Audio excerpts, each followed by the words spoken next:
ജസ്ന തിരോധാന കേസിൽ പിതാവിന്റെ ഹർജിക്കെതിരെ CBI report file ചെയ്തിരിക്കുന്നു. റിപ്പോർട്ട് പഠിച്ച ശേഷം വിശദമായ വാദം പറയാമെന്ന് ഹർജിക്കാരൻ. കേസ് ഈ മാസം 12-ന് കോടതി പരിഗണിക്കും. ആർ അനന്തകൃഷ്ണൻ വിവരങ്ങളുമായുണ്ട്. അനന്തൻ, ഒരുപാട് ലൂപ്പ് ഹോളുകൾ അല്ലെങ്കിൽ ഒരുപാട് വിട്ടുപോയ കാര്യങ്ങളൊക്കെ ചൂണ്ടിക്കാട്ടിക്കൊണ്ടുള്ളതായിരുന്നു സിബിഐക്കെതിരായിട്ടുള്ള ഹർജി. ഈ ജസ്നയുടെ പിതാവിന്റെ ഹർജി നിലവിലിപ്പോൾ അതിൽ എന്താണ് സിബിഐ റിപ്പോർട്ട് ഫയൽ ചെയ്തിരിക്കുന്നത്? എങ്ങനെയായിരിക്കും ഇനി തുടർ നടപടികൾ? അക്ഷയ, ജസ്ന തിരോധന കേസ് അവസാനിപ്പിച്ചുകൊണ്ടുള്ള സിബിഐ റിപ്പോർട്ടിന് എതിരെയാണ് ജസ്നയുടെ പിതാവ് തിരുവനന്തപുരം ചീഫ് ജുഡീഷ്യൽ മജിസ്ട്രേറ്റ് കോടതിയിൽ ഹർജി സമർപ്പിച്ചിരുന്നത്.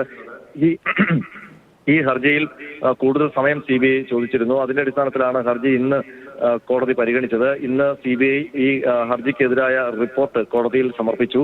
ഈ റിപ്പോർട്ടിന്റെ വിശദാംശങ്ങൾ പുറത്തു വന്നിട്ടില്ല. ഈ റിപ്പോർട്ട് കൂടുതൽ പഠിച്ച ശേഷം വാദം പറയാം എന്നാണ് ജസ്നയുടെ പിതാവിന്റെ അഭിഭാഷകൻ ഇന്ന് കോടതിയെ അറിയിച്ചത്. ഇതിന്റെ അടിസ്ഥാനത്തിൽ കേസ് ഈ മാസം 12-ലേക്ക് മാറ്റിയിട്ടുണ്ട്. ജസ്നയുടെ തിരോധാനവുമായി ബന്ധപ്പെട്ട് ഒട്ടേറെ കാര്യങ്ങൾ സിബിഐ പരിഗണിച്ചിട്ടില്ല.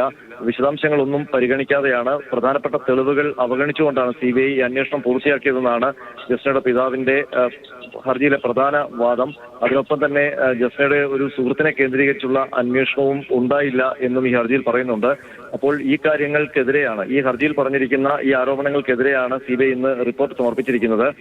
ഏതായാലും ഈ മാസം 12-ന് ഈ സിബിഐ റിപ്പോർട്ട് അടിസ്ഥാനമാക്കിയുള്ള ഹർജിക്കാരന്റെ വാദം ഉണ്ടാകും.